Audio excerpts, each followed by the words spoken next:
Hello, hello, hello. Good morning. I wanted to do a quick video with you guys about some of the things that you can consider when someone is presenting to you with issues with the lower limbs. It's a really common presentation, and can sort of be quite vague as well. There could be a lot of things going on.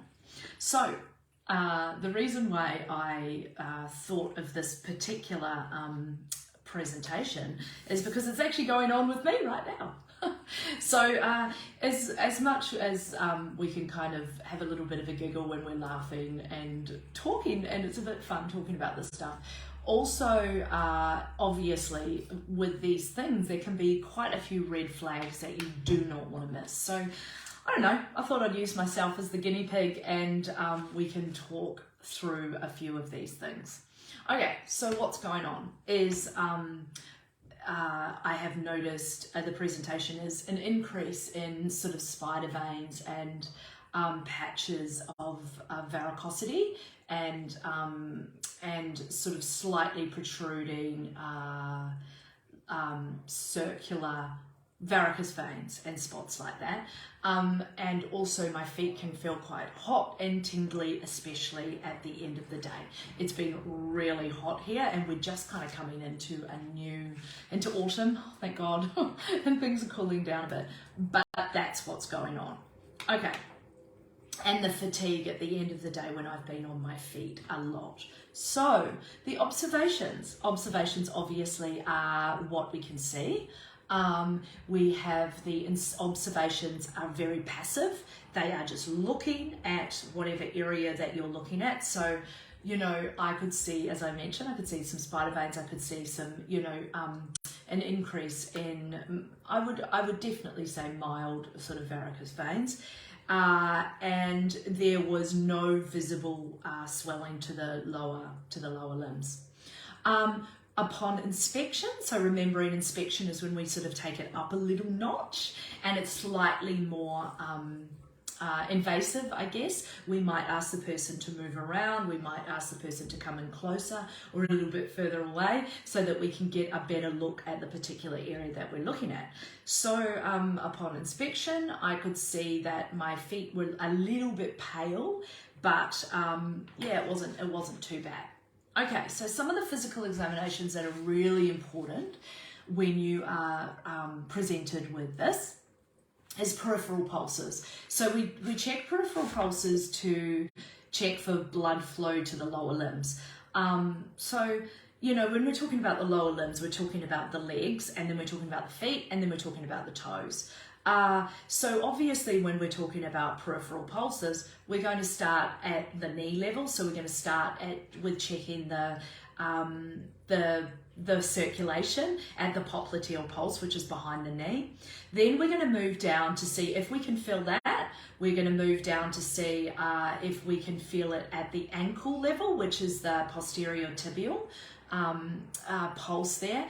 And then if we can feel that, or if we can't, okay, so this is the thing, then if we can't feel the popliteal pulse, we go, okay, all is not lost. Let's go to the posterior tibial and check if we can feel it there. And then the last place to check is the dorsalis pedis, which is on the top of the foot, on the high point, the top of the foot. Now, if we can't feel the popliteal pulse, if we can't feel the posterior tibial, and we can feel the dorsalis pedis, we know that blood flow is still getting to the feet, right? So it's really important to be checking for these peripheral pulses. The reason why it's important to use these names is because if you find it bilaterally as well, if you're finding that there is an issue with circulation to the feet, either bilaterally or unilaterally, you're going to include this information in your referral letter. So you are going to be using this terminology in your referral letter. Cool. So we've got peripheral pulses. The next thing we're going to be doing is we're going to be checking for edema to the lower limbs, which is when we're checking to see if there's pitting edema, if there's any type of edema at all, and we are grading that one. And then the next thing we're going to be checking is good old capillary refill. So we're going to be checking for blood flow and perfusion of blood to the toes, and we do that. People kind of don't really think about capillary refill for the feet. They think about it for the nails of the hands all the time, but not so much for the feet. And it's another great, quick little tool to use to check for blood flow and peripheral perfusion to the extremities.